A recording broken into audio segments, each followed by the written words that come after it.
Annoncé comme l'un des fondamentaux des nouveaux Gabon, tant expiré par tous, l'écriture de la nouvelle constitution reste vivement attendue par de nombreux Gabonais. Une nouvelle constitution, si ça passe par référendum, c'est une bonne chose parce que ça serait approuvé par la population gabonaise. Donc il faudrait forcément nettoyer cette constitution, revenir aux fondamentaux de 1991 afin que les Gabonais aient l'envie de nouveau vivre ensemble.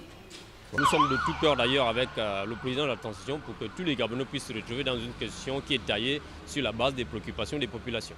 Toutes les composantes de la société ou presque s'accordent sur une nécessité, placer le citoyen gabonais au centre des lois qui seront édictées lors de la rédaction de la nouvelle constitution. La présence des religieux est nécessaire, la société civile est nécessaire, les politiques évidemment, mais tenons compte aussi des populations lambda, du Gabonais lambda, c'est-à-dire même le cordonnier, même l'agriculteur, il peut donner un avis. Il y a des constitutionnalistes, il y a les politiques, il y a les religieux.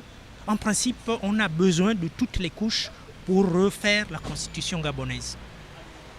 Que lorsque nous avons deux candidats, qu'ils passent devant la télévision pour défendre leur projet, qu'il y ait une contradiction entre les deux et voir un peu celui qui est apte. Je prends l'exemple du Sénégal, parce qu'on est tous passés par le Sénégal, au Mali et ainsi de suite. Là-bas, c'est un pays africain, mais vous voyez comment ça se passe. Lorsque l'autre président est élu, il part féliciter l'autre. C'est ce que nous voulons. Mus par un sentiment de libération, les Gabonais saluent largement la prise au pouvoir par l'armée et fondent leur exploit sur les nouvelles autorités pour asseoir des institutions fortes, comme l'a promis le général Brice Clotaire Oligui Nguema lors de son investiture.